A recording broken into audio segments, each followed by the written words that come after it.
Bismillahirrahmanirrahim. Assalamualaikum warahmatullahi wabarakatuh. Alhamdulillahilladzi sarrafal mu'minina bitasrifi nuril iman wa nawwara sudurahum bil ma'rifati wal iman. Nashhadu an la ilaha illallah wahdahu la syarika lah, syahadatan afuzu biha fi daril aman.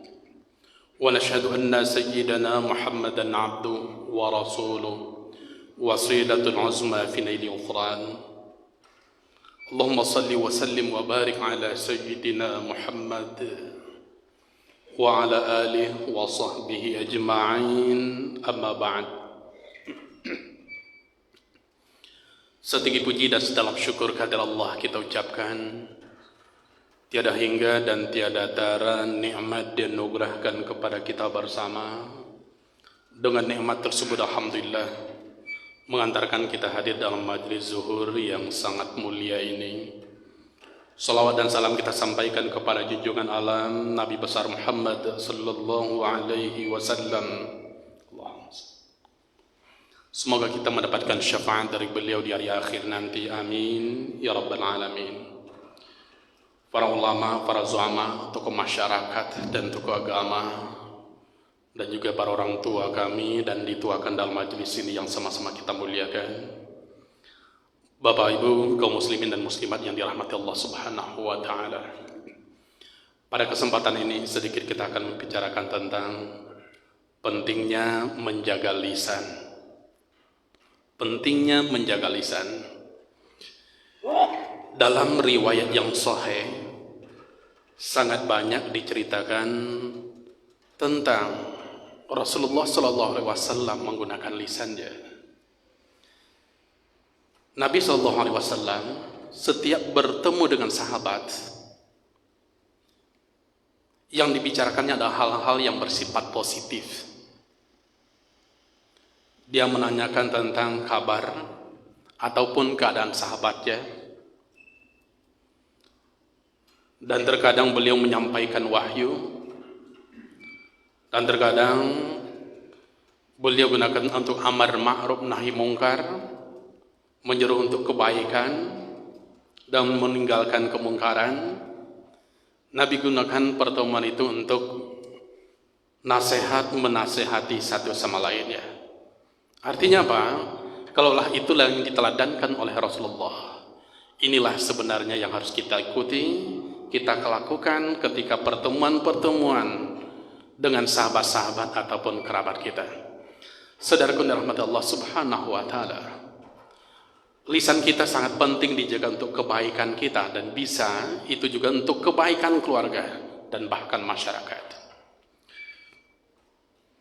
Sahabat para tabi'in seperti Iyas al-Muzani. Iyas al-Muzani adalah ulama yang hidup pada masa tabi'in, kenal dengan cerdas dan bijaksananya. Dia mengatakan, tidak ada yang pernah mengalahkan argumentasi yang ada di hadapan saya, kecuali hanya satu orang. Orang itu selalu hadir dalam majelis saya, kata Iyas al-Muzani. Dia selalu duduk di pojok dan selalu diam, tidak pernah bertanya. Setelah kegiatan majelis, Iyas al-Muzani ini memampiri orang tersebut dan bertanya, wahai fulan, kenapa kamu selalu diam? Tidak pernah bertanya. Sementara dalam majelis itu semuanya sudah bertanya, semuanya sudah berbicara. Orang itu mengatakan kepada Iyas al-Muzani, Allah memberikan saya 2 telinga dan cuma 1 lisan, agar saya lebih banyak mendengar daripada berbicara. Kenapa? Dengan mendengar itu akan memberikan kebaikan bagi saya. Dengan hanya mendengar itu lebih baik untuk saya. Kenapa? Ketika saya berbicara, perkataan-perkataan saya itu yang keluar dari lisan saya akan dihisab oleh Allah Subhanahu wa taala di akhir nanti. Akan kita pertanggungjawabkan.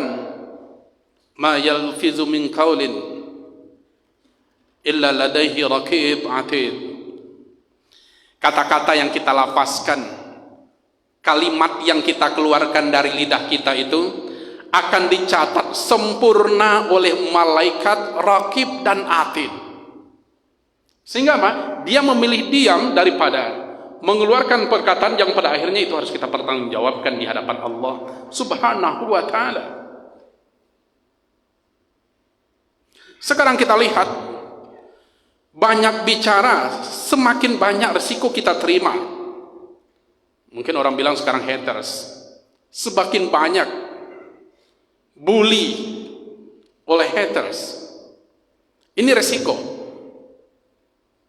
Maka orang tadi mengatakan, saya lebih baik diam daripada berbicara. Karena memang kata-kata kita itu harus kita pertanggungjawabkan di hadapan Allah dan juga di hadapan manusia.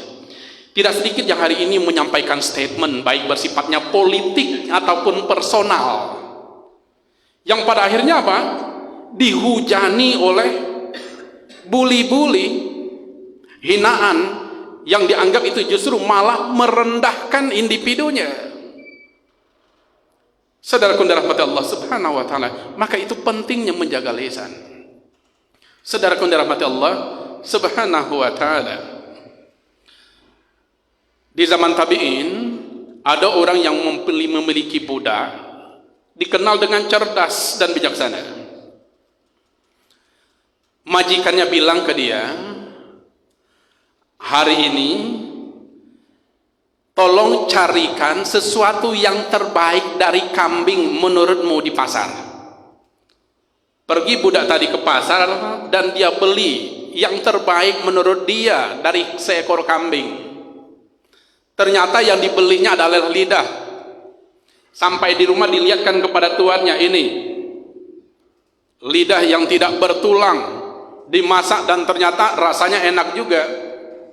Keesokan harinya majikannya bilang, hari ini tolong belikan sesuatu yang terburuk menurutmu dari kambing. Pergi dia ke pasar, kemudian dibawanya pulang, sampai di rumah dilihatkan kepada majikannya, ternyata yang dibelinya adalah lidah juga. Disuruh cari yang terbaik dari kambing, dibelinya lidah. Ketika diperintahkan untuk mencari yang terburuk dari kambing, ternyata dibelinya lidah juga. Majikannya bertanya, saya heran, kemarin saya perintahkan untuk mencari sesuatu yang terbaik dari kambing, kamu belikan lidah. Hari ini saya perintahkan cari yang terburuk dari kambing, ternyata kamu beli lidah juga. Kenapa? Budak yang bijaksana itu mengatakan, lidah ini adalah sesuatu yang bisa menjadikan kita lebih baik kalaulah kita gunakan untuk kebaikan, untuk berzikir, baca Al-Quran, untuk memberikan hal-hal yang baik menyenangkan kepada orang lain, mengeluarkan perkataan yang menyejukkan telinga dan perasaan orang lain, untuk menyampaikan kebaikan, amar ma'ruf nahi mungkar. Dan kata budak tadi mengatakan, lidah ini juga membuat kita menjadi orang yang paling buruk. Kalau seandainya lidah ini digunakan untuk keburukan, digunakan untuk memaki, mencaci, memfitnah, membuli, mengeluarkan perkataan-perkataan merendahkan orang lain, yang pada akhirnya kata-kata yang keluar dari lisan kita itu justru sebenarnya akan merendahkan marwah kita di hadapan orang lain. Maka tidak heran budak tadi memilih yang terbaik dari kambing itu adalah lidahnya, yang terburuk juga lidahnya. Kenapa? Lidah itu memberikan kebaikan kalau digunakan untuk hal yang baik, dan juga menyebabkan kita buruk kalau digunakan untuk yang buruk. Apalagi sekarang di zaman politik, ingat kita periode lalu, rivalitas dalam politik sampai mengeluarkan kata-kata yang tidak pantas, sehingga tidak mengedukasi secara politik kepada masyarakat, karena lidahnya tidak selektif mengeluarkan kata-kata. Maka sekarang kita lihat di antara tokoh politik, elektoralnya itu, elektabilitasnya naik. Ada di antara mereka, di antaranya apa? Mereka ini yang bisa menahan lidahnya, bisa mengatur kata-kata yang bisa memberikan kebaikan kepada orang lain, memberikan kenyamanan dan kesejukan. Maka ada di antara tokoh politik yang pada akhirnya elektabilitasnya naik karena di antaranya apa? Dia tahu Nabi mengatakan salamatul insan fi hifdzil lisan. Keselamatan kita manusia itu tergantung pada sikap kita menjaga lidah kita. Lidah penentu keselamatan diri kita. Tidak sedikit persoalan kecil itu bisa membunuh satu sama lainnya hanya salah dalam berucap. Viral kalau kita lihat di media massa, hanya kasus kecil akhirnya mau membunuh satu sama lainnya. Kenapa? Ini bahayanya lidah. Ingin selamat, jaga lidah, kata Nabi. Dulu di negara kita ada pejabat yang terkenal dengan sangat hati-hati dalam berbicara. Ketika ditanya wartawan, menurut Bapak tentang kondisi Indonesia sekarang bagaimana? Dia seorang menteri. Dia akan menjawab, Indonesia saat ini secara politik itu sangat lebih baik dari negara lain. Terhenti-henti, terpatah-patah. Itu Pak Murdiono diundang di SCTP, waktu itu diwawancarai oleh Ira Kusno setelah reformasi 98, diundang ke SCTP, diwawancarai oleh Ira Kusno. Ternyata Pak Murdiono ngomongnya lancar sekali. Ditanya sama Ira Kusno, pewawancarai dari SCTP, Pak, setahu saya ketika Bapak jadi menteri tidak begini lancar ngomong Bapak, kok sekarang lancar? Murdiono itu dengan santai mengatakan, ketika saya menteri saya sadar negara itu bergantung kepada lidah saya. Salah saya mengeluarkan statement hancur Indonesia akan dikejar diserbu orang. Hilang kepercayaan rakyat kepada pemerintah ketika statement yang saya sampaikan tidaklah baik. Begitu luar biasa. Termasuk kita. Selama ini pengalaman hidup kita rasakan ketika baik kata-kata keluar dari mulut kita yang pada akhirnya banyak orang nyaman bersahabat dengan kita. Sebaliknya, ketika kata-kata selama ini tidak selektif, yang tidak mempertimbangkan perasaan orang lain, yang pada akhirnya orang sudah mulai merenggang dengan kita. Tidak hanya sebatas sahabat, termasuk keluarga kita. Hilang kenyamanan. Kenapa? Secara verbal komunikasi kita tidak baik. Saudaraku dalam hati Allah Subhanahu wa taala. Satu ketika Nabi melewati bangkai kambing. Nabi mengatakan kepada sahabat, "Maukah kalian membeli bangkai kambing ini?" Sahabat mengatakan, "Tidak, Nabi. Apalagi kambingnya saya tengok itu cacat, tanduknya rusak. Hidup saja saya tidak mau membelinya." Apa kata Nabi? Tahu tidak kalian? Bangkai kambing ini kalian makan, itu lebih ringan dosanya daripada lidah yang kita gunakan untuk mencela orang lain. Bangkai kambing yang kita makan lebih ringan dosanya daripada ghibah, sikap kita yang mudah menceritakan aib orang lain. Saudaraku dalam hati Allah Subhanahu wa taala, maka apa? Hati-hati, lidah ini yang menyebabkan kita hancur dunia dan akhirat. Al-abdu la yatakallam kalimatan yanzulu biha fil nar ma bainal masyriq wal maghrib. Kata Nabi, lidah ini kalau seandainya berbicaranya itu kita tidak baik, kita tidak pandai berbicara, keluar kata-kata yang tidak baik, lidah inilah yang menyebabkan kita terjun ke dalam neraka, yang dalam nerakanya itu antara barat dan timur. Maka Nabi mengatakan kepada sahabat, "Wahai sahabat, tahu tidak kalian apa penyebab orang banyak sekali masuk surga?" Sahabat diam dan Nabi mengatakan, penyebabnya adalah taqwallah wa husnul khuluq. Karena bertakwa kepada Allah, karena serius dia beragama dan baik perangainya. Kemudian Nabi kembali bertanya, tahu tidak kalian apa penyebab orang banyak masuk neraka? Sahabat terdiam dan Nabi mengatakan, yang menyebabkan orang banyak masuk neraka itu diantaranya disebabkan oleh lidahnya dan kemaluannya. Lidahnya. Saudaraku dirahmati Allah Subhanahu wa taala, maka selamatkan hidup dunia dan akhirat kita dengan lidah kita. Berbicara yang baik. Kenapa? Sekali lagi ini akan kita pertanggungjawabkan. di hadapan Allah di hari akhir. La yastaqimu imanu 'abdin hatta yastaqima qalbuhu wa la yastaqima qalbuhu hatta yastaqima lisanuhu. Iman kita ini tidak bisa tegak lurus kecuali hati kita sudah lurus. Hati kita ini sulit untuk lurus kalau lidah kita tidak lurus. Kalau lidah kita selalu mengeluarkan perkataan tidak baik, berbohong, memfitnah,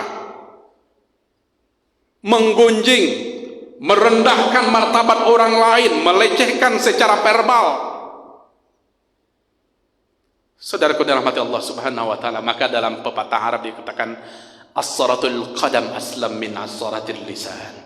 Tergelincirnya kaki kita ini, kata pujangga Arab, jauh lebih selamat daripada tergelincirnya lidah kita. Tergelincir kaki kesleo diobati bisa. Tergelincir lidah kita, banyak orang yang akan mengeroyok kita, hilangnya kepercayaan kepada kita. Saudaraku dalam hati Allah, maka tidak berlebihan ketika Nabi Musa dan Nabi Harun itu menjumpai Fir'aun, Allah juga ingatkan, qula lahu qawlan layyina la'allahu yatazakkar aw yakhsha. Wahai Nabi Musa dan Harun, kata Allah, nanti kamu akan menjumpai Fir'aun, itu musuh besarmu, tapi tolong qula lahu qawlan layyina, tolong berbicara dengan Fir'aun itu dengan lemah lembut. Apa pentingnya? La'allahu yatazakkar aw yakhsha. Dengan kita tetap memperhatikan etika dalam berbicara, santun dalam berbicara, paling tidak itu cara kita mengingatkan dan membangun kesadaran dia. Saudaraku yang dirahmati Allah Subhanahu wa taala, man kana yu'minu billahi wal yawmil akhir falyaqul khairan aw liyasmut. Nabi mengatakan, barang siapa mengaku beriman kepada Allah Subhanahu wa taala dan hari akhir, maka berbicaralah yang baik, kalau tidak diam. Saudaraku dirahmati Allah Subhanahu wa taala, semoga kita yang termasuk hamba Allah yang rajin menjaga lisan kita, yang pada akhirnya kita terselamatkan dengan kebaikan-kebaikan lisan kita di dunia dan di hari akhir nanti. Amin ya rabbal alamin. Terima kasih atas perhatian dan kehadiran. Teramat banyak salah dan silap saya mohon dimaafkan. Billahi taufik. Assalamualaikum warahmatullahi wabarakatuh.